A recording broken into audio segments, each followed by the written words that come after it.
जय हिंद। जब शस्त्रों से बिजली चमके और लहू रंगे धरती, यह वर दे परमेश्वर तो है, विजय मिले या वीर गति। 1965 की जंग जो कि भारत और पाकिस्तान के बीच 1 सितंबर से 22 सितंबर के बीच लड़ी गई 1965 में भारतीय सैन्य इतिहास का स्वतंत्रता के बाद का ऐसा पहला संग्राम है जिसमें विजय भी मिली और अनेक योद्धाओं को वीर गति भी।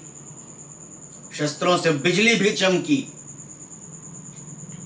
धरती को लहू ने भी रंगा, वीर गति भी मिली और विजय भी।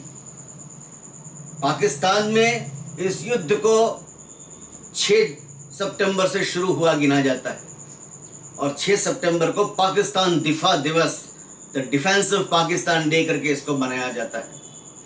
जबकि भारत में इस युद्ध की इतनी अहमियत नहीं समझी जाती है, इसका महत्व नहीं समझा जाता है।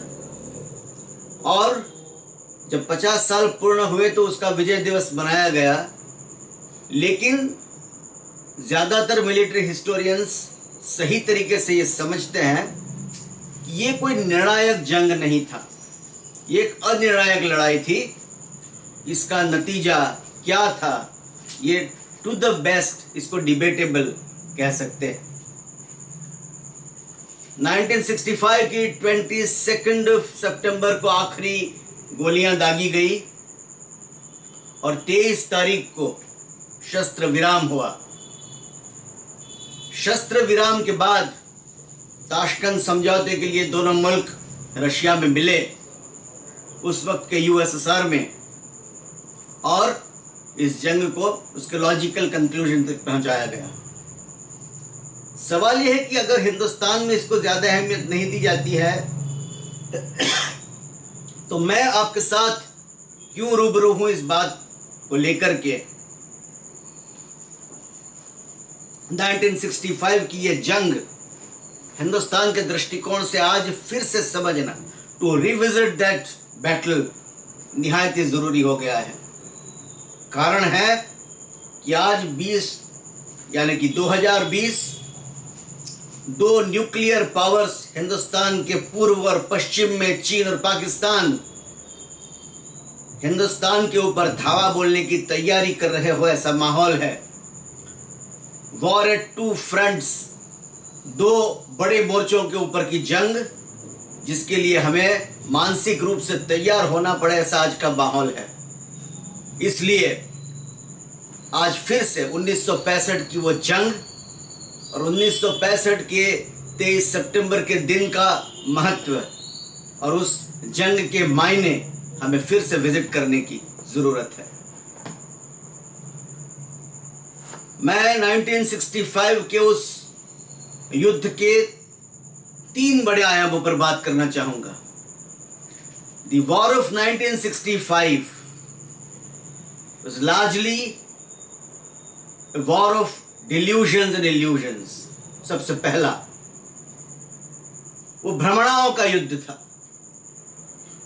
अपनी अपनी भ्रमणा पाले अनगिनत मुल्क इस जंग मैदान में लड़े और उन्होंने प्रत्यक्ष या परोक्ष रूप से उसके परिणाम को निर्णायक बनाने की असफल कोशिश की। जो दूसरा उसका फैसेट है, जो एंगल है, वो ये है कि 1965 का ये जंग सिर्फ भ्रमणाओं का जंग नहीं था। 1965 की ये लड़ाई सरकमस्टेंसेस का भी युद्ध था, संजोगों का भी युद्ध था, वॉर ऑफ सरकमस्टेंसेस। और तीसरा और सबसे अहम, ये विचारों की लड़ाई थी। It was a battle of ideas, 2 conflicting ideas, the idea of India fighting a life and death struggle against the idea of Pakistan। Bharat की विभावना जीवन और मरण का संघर्ष खेलती हुई पाकिस्तान की विभावना से, ये भी 1965 का एक अध्याय इस रूप से भी देखा जाना चाहिए। तो हम देखते हैं व्हाट आर द इल्यूजन्स, किसने पाल रखे थे। The illusion that we had, हम एक बड़ी बेहतरीन किताब है 22 डे वॉर। इसके ऊपर कई बेहतरीन किताबें लिखी गई है। I began my study with 22 day war when I was a college boy. उसके बाद लेफ्टिनेंट जनरल हरबख्श सिंह जी की किताब वॉर डिस्पैचेस 1965 वॉर का अकाउंट, और पाकिस्तान की तरफ से मेजर जनरल अख्तर मलिक का account. Akhtar Hussain Malik was himself an Ahmadi general, इनका अकाउंट। ये सब मिली जुली बातें हैं, लेकिन मैं जिस जिक्र का यहाँ पर जिस बात का जिक्र करना चाहता हूँ वो है कि 1 सितंबर 1965 को जब पाकिस्तान ने छाम्ब के ऊपर भीषण आक्रमण कर दिया, from Indian perspective it is the day when the battle began, इसलिए उसको 22 डे वॉर कहा गया, फ्रॉम 1 सितंबर टू 22 सितंबर। उस दिन हिंदुस्तान कुछ भ्रमणाएं पाले हुए थे। वैसे तो 1962 के पराजय के बाद चीन के सामने हिंदुस्तान का जो भीषण रक्त रंजित पराजय हुआ, उसके बाद कई भ्रमणाएं टूट चुकी थी, लेकिन फिर भी कुछ एक भ्रमणाएं भारतवर्ष पाले हुए थे। 1962 में तो सबसे बड़ी भ्रमणा ये थी कि भारत ने स्वतंत्रता अहिंसक तरीके से हासिल की है, इसलिए फौज और पुलिस की कोई अहमियत ही नहीं है, उनको तो बर्खास्त कर देना चाहिए। लेकिन चीन के युद्ध ने हमें पदार्थ पाठ सिखाया कि पंचशील के सिद्धांत पर विदेश नीति नहीं चल सकती। शक्ति जहां पर चाहिए वहां पर शक्ति ही चाहिए, वहां सिर्फ विचार से काम नहीं चल सकता है, वहां पर सिर्फ आदर्श से काम नहीं चल सकता है। इसलिए 1962 में हम इस भ्रमणा से तो दूर हो गए थे। लेकिन जो किताब मैंने पढ़ी थी उसका शुरुआती चैप्टर बड़ा रसिक था। उसमें लिखा गया था कि भारत अपने ही मनोजगत में जिंदा था। एक साइकिलिस्ट दुनिया की यात्रा करने निकला था, उसके अनुभव से एक युद्ध की किताब शुरू होती है, और उसमें लेखक ने बताया कि वो साइकिलिस्ट से जब वो बात कर रहे थे तो उसने दुनिया के अलग अलग मुल्कों के अंदर साइकिलिंग की और अपना अनुभव कहा। उसने कहा Americans were obsessed with the Russians, क्योंकि कम्युनिस्ट रिवॉल्यूशन दुनिया के ऊपर छा जाए ऐसा भय अमेरिकी लिबरल डेमोक्रेसी को सता रहा था। Europe was obsessed with the idea of uniting various Nations, ये जो यूरोपियन यूनियन का ख्याल था उसके लिए that war is not the solution, हम सब एक साथ मिलकर के संघ बनाएं, ऐसा एक ख्याल यूरोप के अंदर आया हुआ था। तो Europe was obsessed with its own ideas. Britain, France, Germany, वो सेकेंड वर्ल्ड वॉर 20 साल पहले जो हुआ था उसके ऊपर से उभर करके एक नया यूरोप बनाने की सोच रहे थे।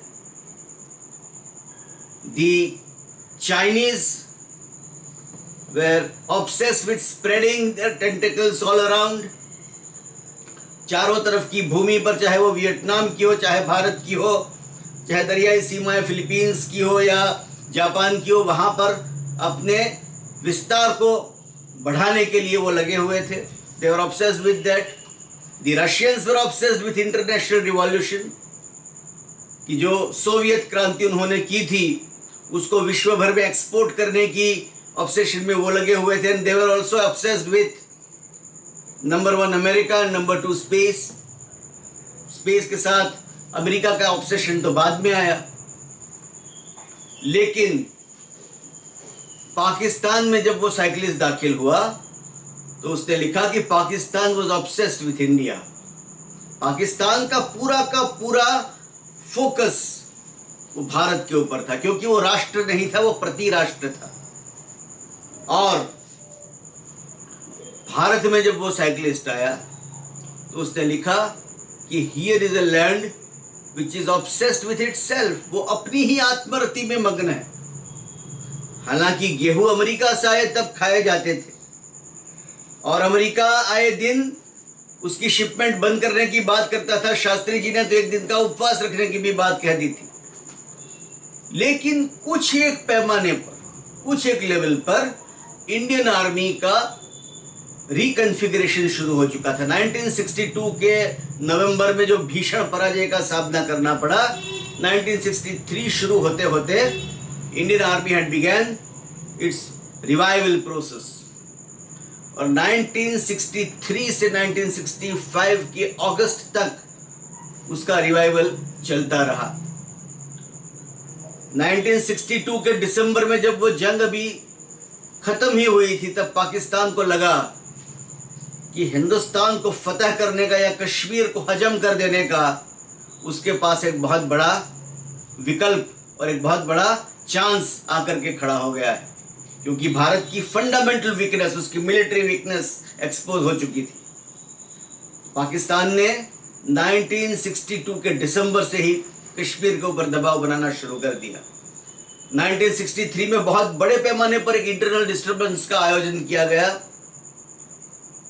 तो हजरत बल की दरगाह है, उसमें से रेलिक्स को गायब करना, पूरे कश्मीर को टर्मोइल में डालना और हिंदुस्तान की आर्मी को उधर एंट्रेंचमेंट में लगा देना, ये उसकी रणनीति रही। लेकिन वो ज़्यादा सफल नहीं हो पाए।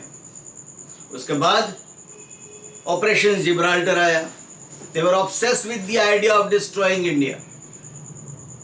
तो ये पाकिस्तान का ऑब्सेशन था और हिंदुस्तान का ऑब्सेशन अपने ही प्रति था। The Americans obsessed with resisting the Russians. उन्होंने पाकिस्तान के साथ कुछ एक संधि कर रखी थी। ये अमेरिकियों की भ्रमणाएं थी, illusions of the Americans. John foster Douglas, the respected warrior, जो कि फ्री वर्ल्ड की तरफ से ड्यूरिंग द आइजनहोवर एडमिनिस्ट्रेशन लीड कर रहे थे अमेरिका की जो काउंटर स्ट्रेटेजी थी रशियंस के खिलाफ। उन्होंने पाकिस्तान को सेंटो और सियाटो करारों में से एक में बांधा।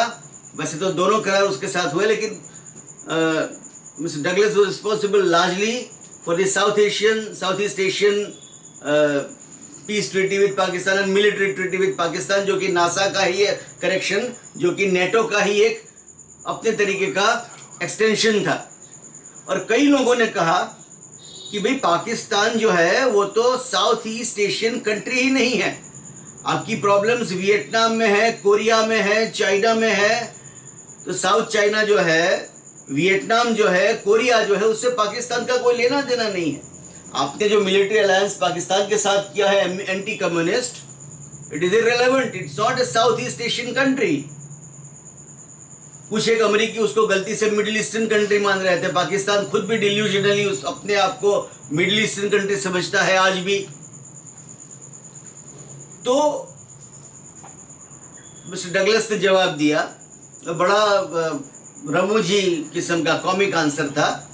और जो फ्री वर्ल्ड का जो एज ऑफ द स्पीयर था, वो क्या कितने अनजान थे। ही हैड इमेंस एनर्जी, उनमें भीषण ऊर्जा थी, लेकिन उस ऊर्जा का मुकाबला सिर्फ उनके अज्ञान से होता था।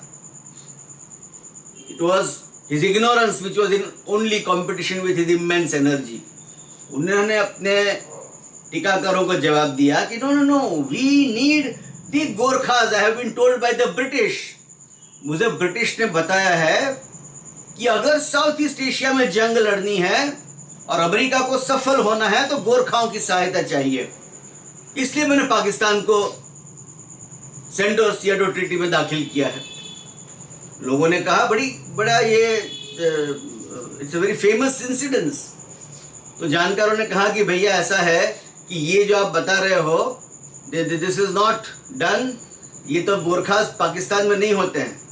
All right, but still Gurkhas are Muslims and we need Muslims to fight. किसी ने बताया भाई गोरखा हिंदू होते हैं, मुस्लिम भी नहीं होते हैं। तो पाकिस्तान के साथ जो ट्रीटी हुई उसका आधार ही अमेरिकी अज्ञान था उस वक्त का, और भारत ट्रीटी में नहीं आ रहा था इसलिए पाकिस्तान से कर दिया। तो इनका डिल्यूजन था। सोवियत रशिया का डिल्यूजन ये था कि हम पाकिस्तान के साथ दोस्ताना ताल्लुक रखेंगे, अफगानिस्तान तक हमारा स्फीयर ऑफ इन्फ्लुएंस बढ़ेगा और वो हमारे नेक्स्ट डोर नेबर्स होंगे। चाइना का इल्यूजन ये था कि हिंदुस्तान को हमने बड़ा करारा शिकस्त देकर के खत्म कर दिया है, अब पाकिस्तान बाकी का काम कर लेगा। अपना पाकिस्तान ऑक्यूपाइड कश्मीर से आगे बढ़ते हुए ऑपरेशन जिब्राल्टर के तहत वो कश्मीर को आज़ाद करवा देगा। लेकिन इन सभी डिल्यूजन्स के ऊपर वास्तविकता होती है, और वास्तविकता ये है कि हिंदुस्तान का रिजॉल्व उसका नेता एक सामान्य कद काठी का लाल बहादुर शास्त्री जी जो इसके प्रधानमंत्री थे। मैं और याद करना चाहूँगा यशवंतराव जी चौहान जो कि even he was the defence minister in this decisive war, lieutenant general Chaudhary, lieutenant general Harbaksh Singh, वहाँ से लेकर के आखिरी सिपाही तक इनके रिजॉल्व और पूरे भारतवर्ष के नागरिकों की प्रतिबद्धता, ये वास्तविकता थी जो कि पाकिस्तान ने और दुनिया ने नज़रअंदाज की थी। ये जंग शुरू हुई जब अयूब खान ने सोचा, जो कि बड़े general Ayub Khan was a tall and immense presence, अपनी छोटी कदकाठी के काउंटर पार्ट ऐसे प्राइम मिनिस्टर लाल बहादुर शास्त्री को वो ही कैन डोमिनेट, ये समझ करके ये जंग शुरू हुई।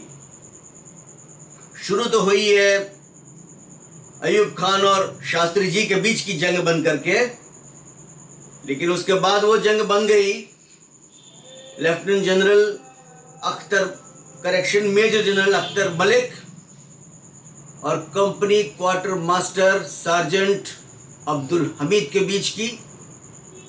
उसके बाद उस जंग का मेटामॉर्फोसिस हो गया और वो जंग हो गई लेफ्टिनेंट जनरल याह्या खान, उस वक्त मेजर जनरल याह्या खान थे, और लेफ्टिनेंट जनरल हरबख्श सिंह के बीच की। और उसका अंत आया हिंदुस्तान और पाकिस्तान के राष्ट्रों की इच्छा शक्तियों के बीच के मुकाबले में, और जैसा आज तक होता आया है उसका नतीजा लार्जली 1965 में ड्रॉ में आया। It was an indecisive battle.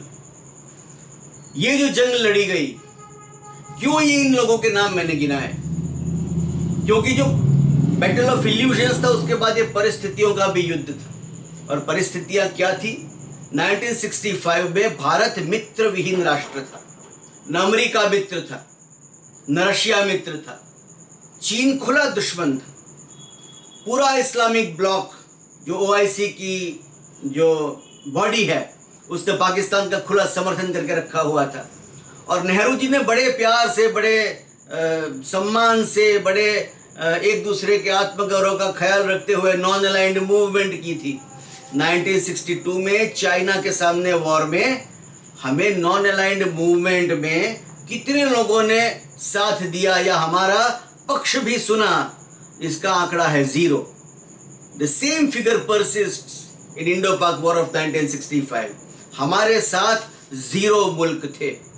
हाँ, मैं जिक्र करना चाहूंगा कि खुफिया तौर पर इजराइल ने हिंदुस्तान का साथ दिया। उस इजराइल ने जिसका अस्तित्व स्वीकारने में हिंदुस्तान को इनकार था।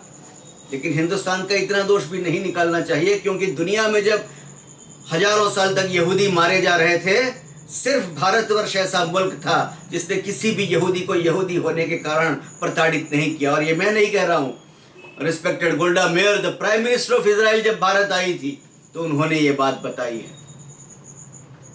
तो हिंदुस्तान फ्रेंडलेस था, ये सर्कमस्टांसेस थे। और अमेरिका का पूरा साथ, सेंट और सियाटो करार, उसके बिलियंस ऑफ डॉलर्स का फंडिंग, उसकी जो प्रचंड सैन्य सजावट, साजो सामान, ये सब पाकिस्तान को दिया जा रहा था। भारत की टेक्नोलॉजी 20-30 साल पुरानी हो चुकी थी। We were world war vintage web army, we were a world war vintage navy, and we were a world war vintage air force. न हमारे विमान रात को लड़ सकते थे। अमेरिकी स्टार फाइटर्स जो लेटेस्ट ऑफ द लेटेस्ट युद्ध जहाज थे, जो एयरक्राफ्ट्स थे, वो एयरक्राफ्ट्स पाकिस्तान को दिए हुए थे। आज जो A1 एब्राम्स टैंक दुनिया की सबसे बेहतरीन टैंक मानी जाती है, वैसे ही उस जमाने की M82 पैटर्न टैंक्स वो पाकिस्तान के पास थी। और जब छंब के ऊपर पाकिस्तान ने हमला किया तो 6:1 छंब के सेक्टर में पाकिस्तान की टैंक सुपीरियरिटी थी। पाकिस्तान की 6 पैटर्न टैंक्स के सामने हिंदुस्तान की एक सेंचुरियन या कभी कभी तो AMX टैंक, जो कि टिन बॉक्स कहलाती थी, वो खड़ी थी। It is like a struggle between 6 Mercedes Benz against 1 old ambassador. ऐसा माहौल था। फौजी हालत में भारत बड़ा मुल्क था, बड़ी फौज थी, लेकिन फिर भी as far as the technology और armament is concern, India was lagging behind. हमारी टैंक्स भी रात को नहीं लड़ सकती थी, उनकी टैंक्स रात को भी लड़ सकती थी। हमारे हवाई जहाज रात को नहीं लड़ सकते थे, उनके हवाई जहाज रात को लड़ सकते थे। हमारे पास सबमरीन ही नहीं थी, जबकि उनके पास सबमरीन्स थी जो कि दूसरों ने उनको गिफ्ट दी थी। तो ऐसे माहौल में, ऐसे सर्कमस्टेंसेस में हिंदुस्तान और पाकिस्तान के बीच जंग हुई, और जब 6:1 की न्यूमेरिक सुपीरियरिटी के साथ छंब के ऊपर धावा बोल दिया पाकिस्तान ने 1 सितंबर 2020 को, उसको लीड कर रहे थे पाकिस्तान की जो स्ट्रेटेजी थी उसको बनाने वाले एक अहम general, a very intelligent, a very dashing and a very courageous general, major general Akhtar Hussain Malik, जिन्होंने पाकिस्तान का मिलिट्री डॉक्ट्रिन भी बनाया था उस वक्त का। और पहले ही दिन भीषण आक्रमण के सामने भारतीय सेना ने छंब के मोर्चे के ऊपर बहुत मार खाई। It was a all out offensive on a very small brigade, a division level attack, जो कि एक ब्रिगेड के ऊपर हुआ, और बहुत ही बुरे हालत में ब्रिगेड ने डिफेंसिव पोजीशंस लिए। काफी इलाका उस वक्त लूज भी हुआ। लेकिन जब हिंदुस्तान का इतिहास ऐसा रक्त रंजित हो जाता है, तब कहीं ना कहीं कोई अभिमन्यु किसी चक्रव्यूह को भेजने के लिए जरूर पैदा हो जाता है उस आक्रमण के खिलाफ। And the figures are very instructive. Citation कहता है कि 3 टैंक्स तोड़ी मरने से पहले कंपनी क्वार्टर मास्टर, हवलदार या सार्जेंट अब्दुल हमीद ने, लेकिन उसके अगले दिन 4 टैंक्स ऑलरेडी तोड़ चुके थे वो। तो एक टेलर मास्टर का बेटा जो कि फौज में भर्ती हुआ और एक जीप के ऊपर लगाई हुई रिकॉयलेस गन को लेकर के पाकिस्तानी टैंकों के सामने खड़ा हुआ, उसने 6:1 की न्यूमेरिकल सुपीरियरिटी को मरने से पहले 7 टैंक्स तोड़ करके जवाब दे दिया। Therefore I mentioned that it was a battle or a war in the middle phase between Major General Akhtar Malik and Company Quartermaster Sergeant Abdul Hamid. लेकिन उसके बाद वो बैटल याह्या खान और हरबख्श सिंह के साथ बीच का हो गया। Lieutenant general Harbaksh Singh was commanding the west army. उस वक्त वो आर्मी स्ट्रक्चर अलग था, आज का जो एक एडिशनल आर्मी है वो उस वक्त नहीं था। तो आर्मी कमांडर एक ही थे। ज़्यादातर 90-95% battle was fought under his leadership, actual army leadership. और सामने 1 सितंबर की ज्वलंत फतेह छाप में हासिल करने के बाद भी मेजर जनरल अख्तर मलिक को रिप्लेस कर दिया गया। पाकिस्तान के डिफेंस मिनिस्टर अपने चॉपर में बैठ कर के आए और साथ में अपना चहीता जनरल लेकर के आए, वो थे जनरल याह्या खान। अयूब खान ने खास अपने बाद के उत्तराधिकारी को ग्रूम करने के लिए भेज दिया था और कमांडर बदल दिया गया। और छंब के ऊपर का जो अटैक था, जो कश्मीर को पूरी तरह से हिंदुस्तान से काट देने की बिल्कुल नजदीक में था, जो अखनूर डैगर हिंदुस्तान की गर्दन में बिल्कुल उसकी जगलर वेन के नजदीक पहुंच चुका था, वहां पर वो रुक गया, आगे नहीं बढ़ पाया। और 6 तारीख को सामान्य कद काठी के लेकिन प्रचंड इच्छा शक्ति के स्वामी ऐसे हिंदुस्तान के प्रधानमंत्री उस वक्त के स्वर्गस्थ लाल बहादुर शास्त्री जी ने एक बहुत ही बड़ा निर्णय लिया। ऐसा निर्णय सिर्फ 3 प्रधानमंत्रियों ने आज तक लिया है, स्वर्गस्थ लाल बहादुर शास्त्री जी, स्वर्गस्थ इंदिरा गांधी और आज के वर्तमान प्रधानमंत्री आदरणीय नरेंद्र मोदी जी, जिन्होंने इंटरनेशनल बॉर्डर के उस तरफ जाने का साहस दिखाया है। जैसा बालाकोट स्ट्राइक, जैसा 1971 में बांग्लादेश के भीतर, उस जमाने के ईस्ट पाकिस्तान के भीतर घुस करके ढाका बाउल में जाकर के ईस्ट पाकिस्तान को स्वतंत्र करना, ऐसा ही एक यशस्वी अध्याय था। 1965 की 6 सितंबर को लाहौर के ऊपर बोला गया धावा। इछोगिल कैनाल को पास करके जब इंडियन आर्मी ने ऑल आउट ऑफेंसिव किया, उसकी पूरी की पूरी सामरिक ताकत को झोंक दिया लाहौर की तरफ, जो कि लाहौर जीतना भी नहीं था, उसको सिर्फ घेरना था। तो लाहौर के ऊपर अटैक करके इछोगिल कैनाल क्रॉस करते हुए वो जब आगे बढ़े, पाकिस्तान टूक ए डिफेंसिव पोजीशन और बाटा शूज फैक्ट्री जो कि लाहौर के आउटस्कर्ट्स पर थी, वहां तक पहुंची हुई सेना को वहां पर रोका गया।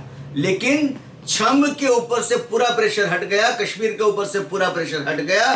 Pakistan lost again a lot of land. हमसे हमारे 1 स्क्वायर किलोमीटर के सामने उनका 3 स्क्वायर किलोमीटर का नुकसान हुआ। इतना बड़ा amount of land, 1500 square kilometre of land was under Indian occupation at that point in time. तो हमने एक प्रचंड फतह हासिल की। तो ये है war of circumstances and war of ideas. उसके बाद जब जंग मैदान में हम बात करते हैं आगे की, तो आता है बैटल ऑफ आइडियाज। भारत का विचार और पाकिस्तान का विचार, भारत की कल्पना, परिकल्पना और पाकिस्तान की परिकल्पना, इन दोनों के बीच का रक्त रंजित संग्राम। और इस बैटल ऑफ आइडियाज में भी भारत का हाथ ऊपर रहा और भारत यशस्वी रहा। लेकिन आज के दिन हम इस बात को ऐसे याद करते हैं और अनिवार्य रूप से याद करते हैं, क्योंकि जब हम दो तरफ से शस्त्र सज्ज न्यूक्लियर ताकतों के सामने लोहा लेने के लिए तैयार हो रहे हैं, जब हमारे ऊपर भीषण आक्रमण की एक वास्तविक संभावना खड़ी हुई है, तो हमें यह समझ लेना चाहिए कि the idea of India is much stronger than the idea of either Pakistan और चाइना। दोनों के आइडिया से हिंदुस्तान का आइडिया कहीं ज्यादा ताकतवर है और उसके कारण भारतवर्ष अजेय था, है और रहेगा। दी पाकिस्तानी डॉक्ट्रिन जो 1965 में था वो आज भी लागू है और वो डॉक्ट्रिन था number 1, defreeze the Kashmir issue, Kashmir का मुद्दा फिर से बक्स के बाहर निकाल करके उसको हिंदुस्तान को डिस्टेबलाइज करना। Number 2, break the Indian resolve, Bharat की जो आत्मशक्ति है उसको तोड़ना। और तीसरा, भारत को बगैर किसी जनरल वॉर के युद्ध के मैदान की जगह मंत्रणा टेबल के ऊपर ले आना। और आज भी पाकिस्तान की रणनीति यही है और पाकिस्तान की ये जो रणनीति रही है उसको आइडिया ऑफ पाकिस्तान से सीधा नाता है। और आइडिया ऑफ पाकिस्तान द्विराष्ट्र सिद्धांत है कि भारत के साथ पाकिस्तान सह अस्तित्व में नहीं रह सकता। न भारतवर्ष के भीतर एकात्म भारतवर्ष के भीतर रहना चाहता था और न पड़ोसी के दौर पर रहना चाहता है। ये विचार 1965 में जीत नहीं पाया। ये दिग्विजय करने निकला हुआ विचार था जो जीत नहीं पाया।